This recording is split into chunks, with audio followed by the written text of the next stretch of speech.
सर्वशक्तिमान परमेश्वर के न्याय के कार्य की गवाही दी है। लगता है ये वाकई परमेश्वर का कार्य है।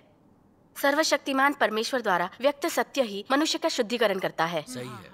ये बात मेरे अंतर मन में बैठ गई है। बहुत अच्छी बात है। परंतु मैं जानना चाहती हूँ, अंत के दिनों के सर्वशक्तिमान परमेश्वर शैतान से मानव जाति को बचाने अपना न्याय कार्य कैसे करते हैं? क्या आप हमें अनुभव और गवाहियों के बारे में बता सकते हैं? कृपा करके हमें बताइए ना। कृपा करके हमें बताइए। ये एक बहुत बढ़िया सवाल है। परमेश्वर के अंत के दिनों के कार्य की खोज और जांच पड़ताल के समय ये सवाल होने चाहिए। परमेश्वर में अपनी आस्था के जरिए उद्धार पाना हमारे लिए फायदेमंद होगा। सर्वशक्तिमान परमेश्वर मनुष्य को शैतान के प्रभाव से बचाने के लिए अंत के दिनों का न्याय कार्य कैसे करते हैं, इस संबंध में पहले सर्वशक्तिमान परमेश्वर के वचनों को पढ़ें। धन्यवाद।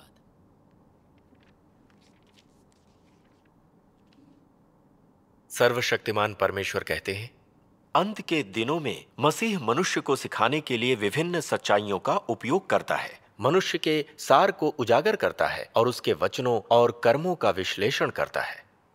इन वचनों में विभिन्न सच्चाइयों का समावेश है, जैसे कि मनुष्य का कर्तव्य, मनुष्य को किस प्रकार परमेश्वर का आज्ञा पालन करना चाहिए, मनुष्य को किस प्रकार परमेश्वर के प्रति निष्ठावान होना चाहिए, मनुष्य को किस प्रकार सामान्य मानवता को और साथ ही परमेश्वर की बुद्धि और उसके स्वभाव इत्यादि को जीना चाहिए। यह सभी वचन मनुष्य के सार और उसके भ्रष्ट स्वभाव पर निर्देशित हैं। खास तौर पर वे वचन जो यह उजागर करते हैं कि मनुष्य किस प्रकार से परमेश्वर का तिरस्कार करता है। इस संबंध में बोले गए हैं कि किस प्रकार से मनुष्य शैतान का मूर्त रूप और परमेश्वर के विरुद्ध दुश्मन की शक्ति है। अपने न्याय का कार्य करने में परमेश्वर केवल कुछ वचनों से ही मनुष्य की प्रकृति को स्पष्ट नहीं करता है। वह लंबे समय तक इसे उजागर करता है, इससे निपटता है और इसकी काट छांट करता है।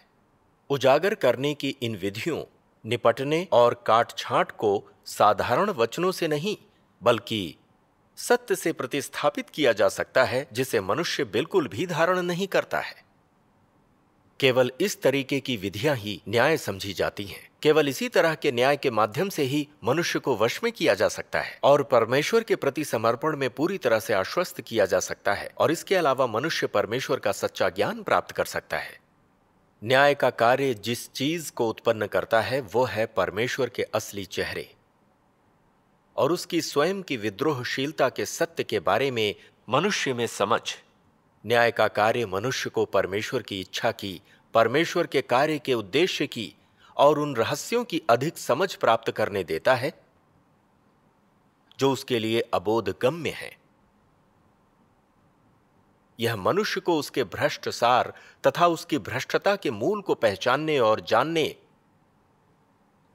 साथ ही मनुष्य की कुरूपता को खोजने देता है। यह सभी प्रभाव न्याय के कार्य के द्वारा निष्पादित होते हैं, क्योंकि इस कार्य का सार वास्तव में उन सभी के लिए परमेश्वर के सत्य, मार्ग और जीवन का मार्ग प्रशस्त करने का कार्य है, जिनका उस पर विश्वास है। यह कार्य परमेश्वर के द्वारा किया गया न्याय का कार्य है। परमेश्वर का धन्यवाद करना चाहिए। बिल्कुल सही कहा।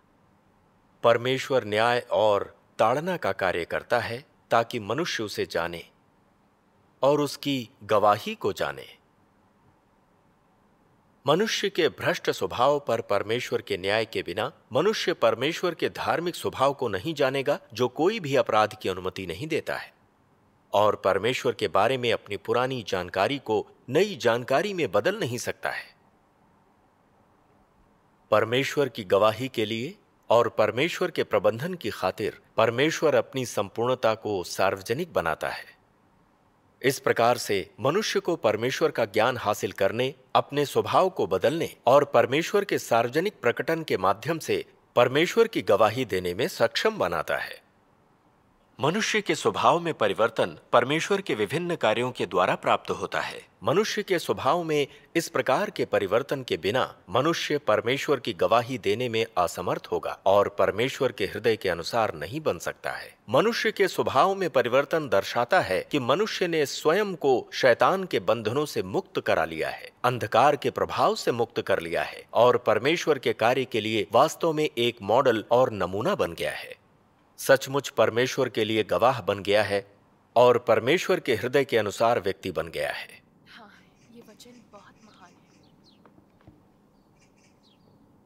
जब से सर्वशक्तिमान परमेश्वर ने अपना न्याय कार्य करना शुरू किया है, तब से परमेश्वर के चुने हुए लोगों ने सर्वशक्तिमान परमेश्वर के वचनों को पढ़ना शुरू कर दिया है। हर सभा में वे परमेश्वर के वचनों में मौजूद सत्य की समझ और अनुभवों की चर्चा करते हैं।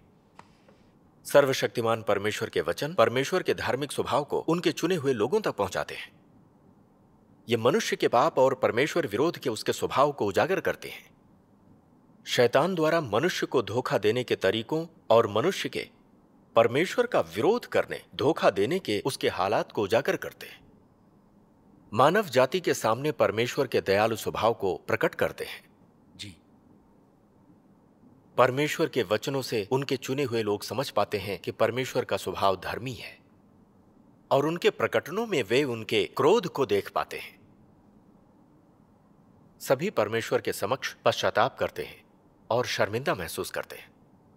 तब उनको समझ में आता है कि परमेश्वर का पवित्र सार अपमानित नहीं किया जा सकता। वे ये समझ पाते हैं कि वे कितने भ्रष्ट हैं और परमेश्वर को मुंह दिखाने लायक नहीं हैं। हाँ, वे सब शैतान से नफरत करते हैं और उन्हें खुद से नफरत होती है कि वे शैतान के स्वभाव से भरे हैं। वे असल में शैतान के प्रतिरूप में जी रहे हैं और उनमें इंसान जैसी कोई बात है ही नहीं।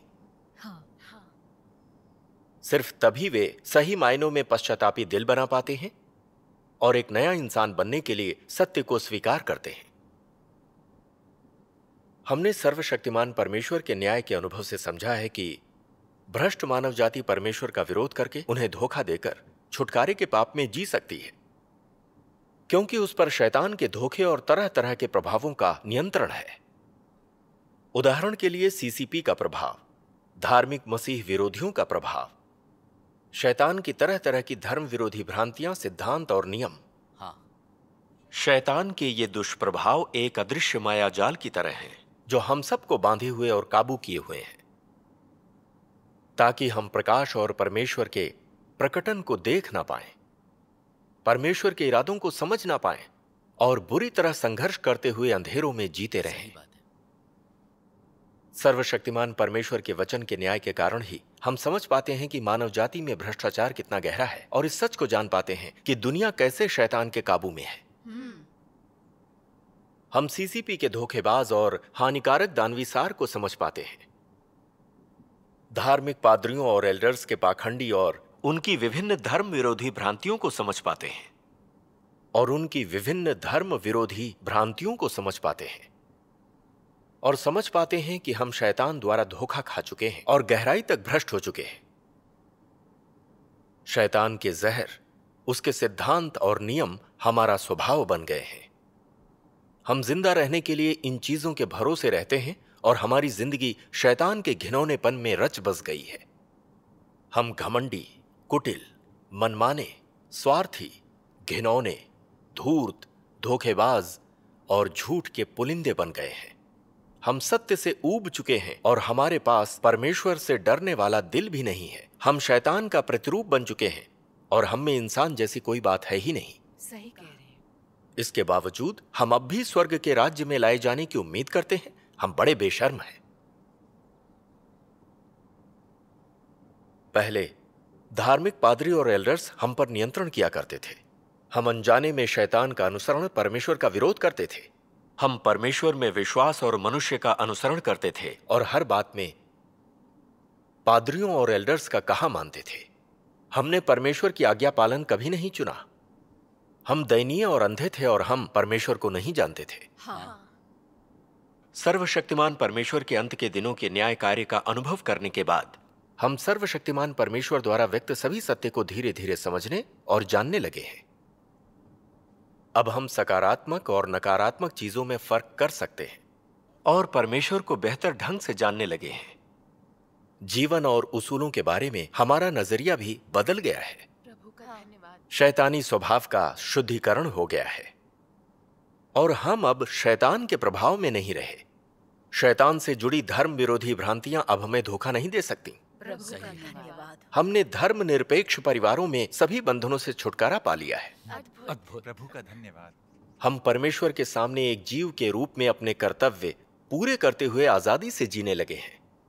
हर दिन परमेश्वर के वचनों के अनुसार जीवन जीते हुए धीरे धीरे परमेश्वर के वचनों के सत्य को ग्रहण करने लगे हैं। यही तरीका है जिससे हम परमेश्वर से रूबरू होकर उनके कार्य का अनुभव करते हैं। अपने कर्तव्य निभाते हुए परमेश्वर के प्रेम में जीते हुए हम उनका अनुशासन, काट छांट और बर्ताव स्वीकारते हैं। हाँ, सही कहा। हम सब ने महसूस किया है कि सर्वशक्तिमान परमेश्वर का कार्य बहुत ही व्यवहारिक है। यह वाकई लोगों को बचा सकता है और पूर्ण कर सकता है। सही बात है, सही बात है। हम वाकई समझ सकते हैं कि सिर्फ मसीह के आसन के समक्ष न्याय को स्वीकार करके ही मनुष्य सत्य और जीवन पा सकता है। हाँ। अंत के दिनों के मसीह अनंत जीवन का मार्ग लेकर आते हैं। यह 16 आने सच है। सर्वशक्तिमान परमेश्वर का धन्यवाद। ये संवाद आपको कैसा लगा? बहुत मुझे भी बहुत अच्छा लगा। ऐसा संवाद बहुत ही व्यवहारिक है। यह गवाही हमारे लिए बहुत रचनात्मक है। कैसी बढ़िया गवाही है। अब हमारे पास उद्धार पाने का एक रास्ता है। प्रभु का धन्यवाद। आपका संवाद बहुत व्यवहारिक है।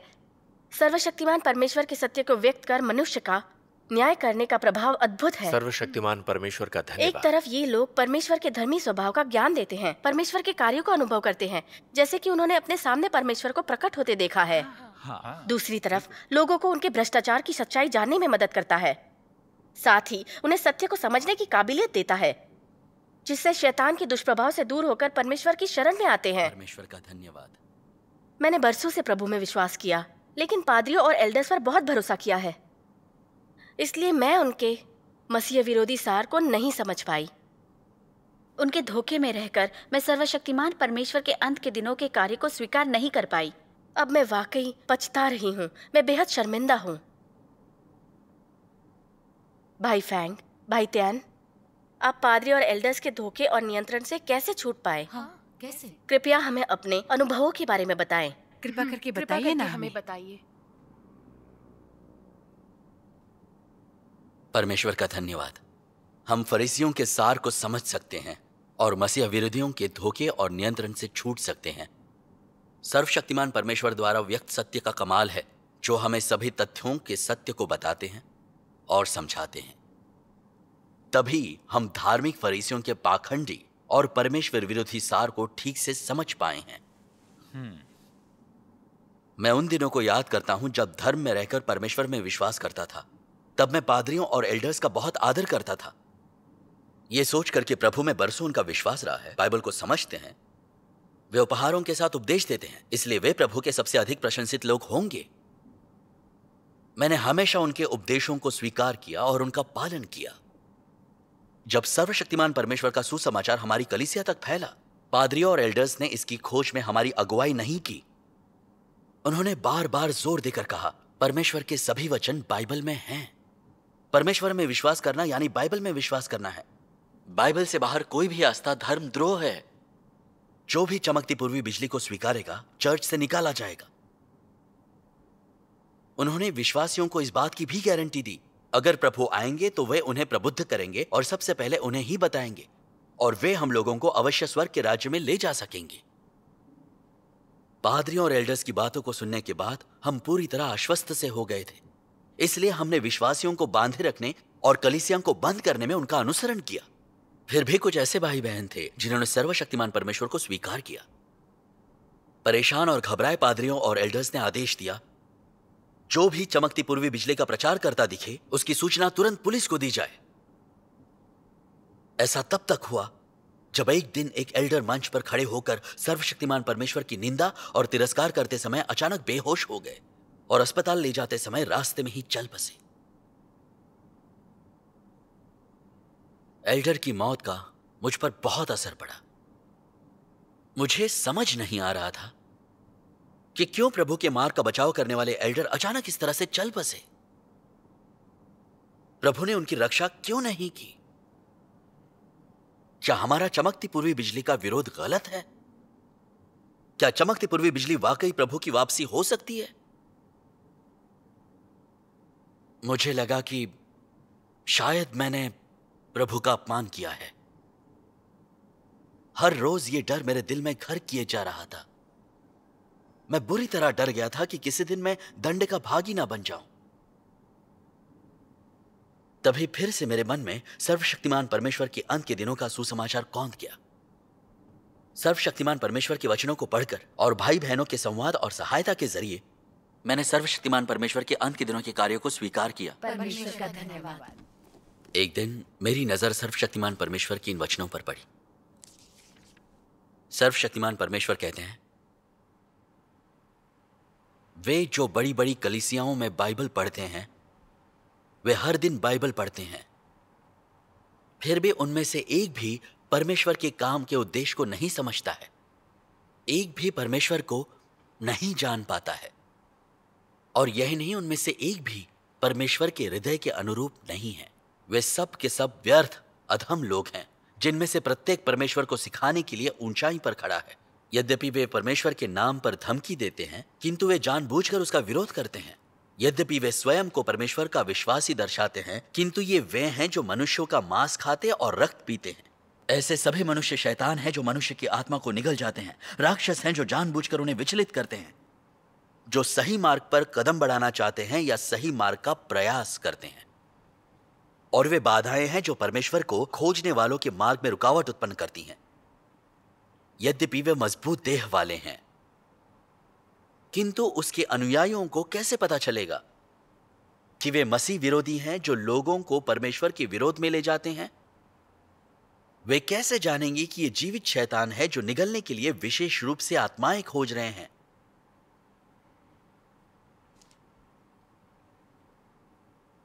परमेश्वर की अवहेलना करने, उसके विरुद्ध ईश निंदा करने और उसके साथ विश्वासघात करने का परिणाम केवल दंड ही हो सकता है। यह परमेश्वर का स्वभाव है और यह परमेश्वर का दुष्ट लोगों से निपटने का सर्वोत्तम तरीका है। कोई भी कभी भी इससे भागने में समर्थ नहीं हुआ है।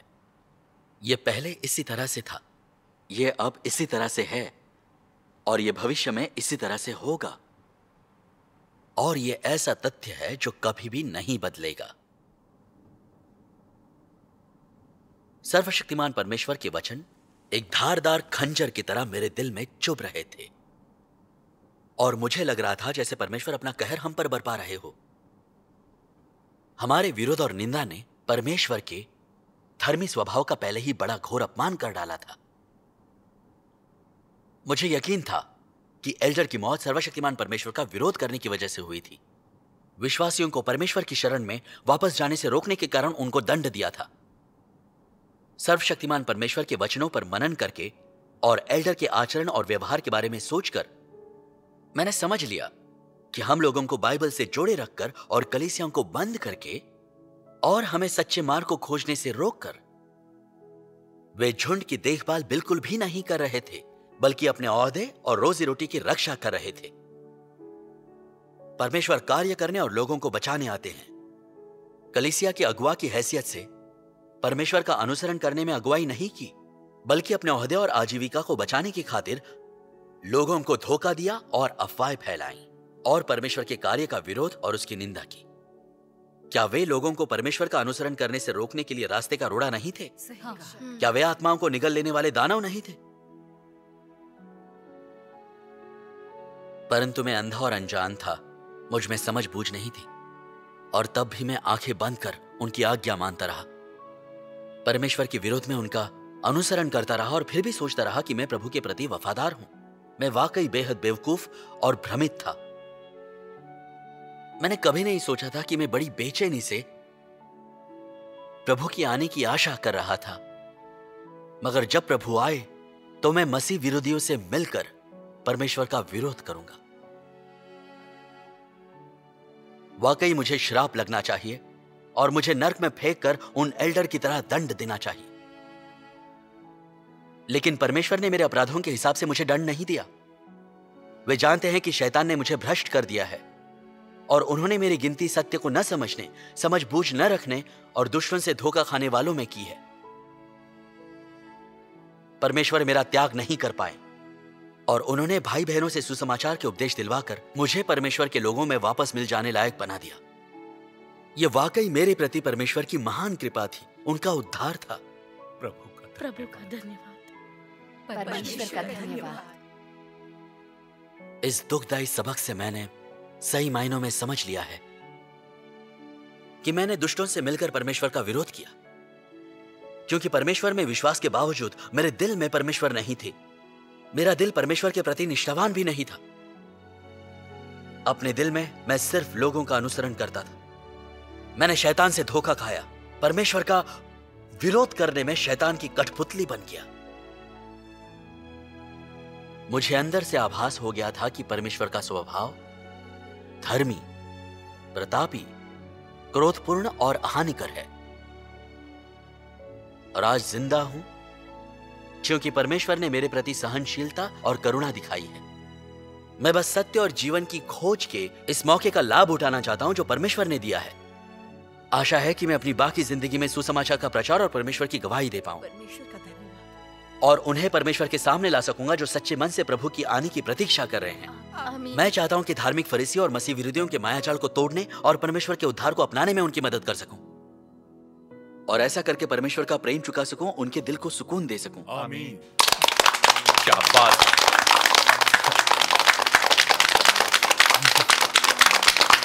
आपके अनुभव बहुत व्यवहारिक है। ऐसा लगता है जैसे हमने खुद ऐसा अनुभव किया हो। इन तमाम सालों में हम भी पादरी और एल्डर्स के धोखे और नियंत्रण में रहे हैं। हम उनके परमेश्वर विरोधी शैतानी स्वभाव को बिल्कुल नहीं समझ पाए। सर्वशक्तिमान परमेश्वर के वचनों से ही हमें समझबूझ बढ़ाने में मदद मिली, वरना हम नहीं जान पाते कि सर्वशक्तिमान परमेश्वर के विरोध में पादरी और एल्डर्स का अनुसरण करने के कारण हमें त्याग दिया गया होता। फिर भी हम स्वर्ग के राज्य में लाए जाने की उम्मीद किए रहते। हम वाकई अंधे और बेवकूफ थे। बिल्कुल सही। आपके संवाद ने मेरी समझबूझ बढ़ाई और मेरी अंतर्दृष्टि बढ़ाने में मेरी मदद की। आपके अनुभव और आपकी गवाहियां मेरे लिए रचनात्मक रही हैं। प्रभु का धन्यवाद। परमेश्वर का स्वभाव वाकई हानिकर है। हाँ। अब एल्डर लियो बिल्कुल निष्क्रिय हो गए हैं। एक कार दुर्घटना के बाद भाई शू की टांगें काट दी गई हैं। मुझे लगता है कि ये सर्वशक्तिमान परमेश्वर के विरोध का दंड है। वाकई ये प्रतिशोध है। हाँ, उन्होंने बहुत बुरे काम किए। उन्होंने सर्वशक्तिमान परमेश्वर की निंदा करने के लिए अफवाहें गढ़ी थी। वे हमें सर्वशक्तिमान परमेश्वर के कार्य को स्वीकार करने से रोकते रहे। उन्हें प्रतिशोध कैसे न मिलता? वे प्रतिशोध के लायक हैं। प्रभु का धन्यवाद। सर्वशक्तिमान परमेश्वर के वचनों ने हमें शैतान के माया जाल को तोड़कर बाहर निकलने का मौका दिया है। इन वचनों ने हमें शैतान के माया जाल को तोड़कर बाहर निकलने में मदद की है। हाँ। प्रभु का धन्यवाद। परमेश्वर न सिर्फ लोगों से प्रेम करते हैं, बल्कि वे लोगों को दंड भी दे सकते हैं। हाँ। आज आपने लोगों का न्याय करने से जुड़े सर्वशक्तिमान परमेश्वर के वचनों को पढ़ा। इससे मुझे लगता है कि परमेश्वर वाकई क्रोधी, प्रतापी और दयालु है। मुझे सच में महसूस होता है कि जैसे कि ये वचन धारदार खंजर की तरह हैं, जो लोगों की आत्माओं को चीर सकते हैं। वे लोगों का न्याय करके उनके भ्रष्टाचार को शुद्ध कर सकते हैं। ऐसा न्याय वाकई बहुत व्यावहारिक है और वाकई लोगों को शुद्ध करके उनको बचा सकता है। हाँ, बिल्कुल सही। बिल्कुल धन्यवाद। हाँ। आपकी गवाहियों को सुनने के बाद मैं शर्मिंदा महसूस कर रही हूँ। इतने बरसों से मैं किस तरह प्रभु में विश्वास करती थी। दरअसल मैं बाइबल में विश्वास कर रही थी। खुली आंखों से मैं मनुष्य की आराधना और अनुसरण कर रही थी। मुझे नहीं पता था पादरी और एल्डर्स मुझ पर नियंत्रण किए हुए हैं। बार बार मैं सर्वशक्तिमान परमेश्वर के कार्य को ठुकराती रही। मैंने कभी नहीं सोचा था कि मैं प्रभु के आने की बाट जो रही थी, लेकिन जब वे आएंगे तो मैं परमेश्वर विरोधी फरीसी बनकर अंधी हो जाऊंगी और उनको पहचान नहीं पाऊंगी। अगर आज सर्वशक्तिमान परमेश्वर ने मुझ पर तरस खाकर मुझे परमेश्वर की वाणी न सुनाई होती, तो मुझे डर है कि मैं कभी भी फरीसियों और मसीह विरोधियों के माया जाल को चीर कर बाहर नहीं निकल पाती। मुझे धर्म में अपनी रक्षा खुद करने के लिए छोड़ दिया जाता। मैंने कभी नहीं सोचा था कि सर्वशक्तिमान परमेश्वर के अंत के दिनों के उद्धार को स्वीकार करने में इतनी बाधा आएगी। सीसीपी के माया जाल को चीरना इतना मुश्किल नहीं है। अगर हम सीसीपी के सार को समझ ले, जीवन को प्राप्त करने के रहस्य को समझ ले और परमेश्वर में सच्ची श्रद्धा रखें, तो हम इसे जरूर चीर पाएंगे। हाँ। लेकिन हम धर्म में रहकर प्रभु में विश्वास करते हैं, इसीलिए फरीसी और मसीह विरोधियों के माया जाल को तोड़कर बाहर नहीं निकल पाते। सत्य को जाने बिना पादरी और एल्डर्स के मसीह विरोधी सार को समझ पाना बड़ा मुश्किल है।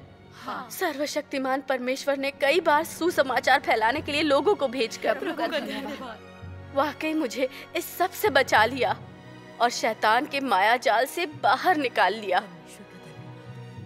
मैं शैतान के प्रभावों और धर्म से बाहर निकलकर परमेश्वर के सिंहासन के सामने आने लायक बन गई। प्रभु का धन्यवाद। अब से मैं सर्वशक्तिमान परमेश्वर का अनुसरण करूंगी, सत्य और उद्धार की खोज करूंगी। आमीन। और बिना समझ बूझ वाली और उलझनों में रहने वाली बेवकूफ नहीं बनूंगी। धन्यवाद।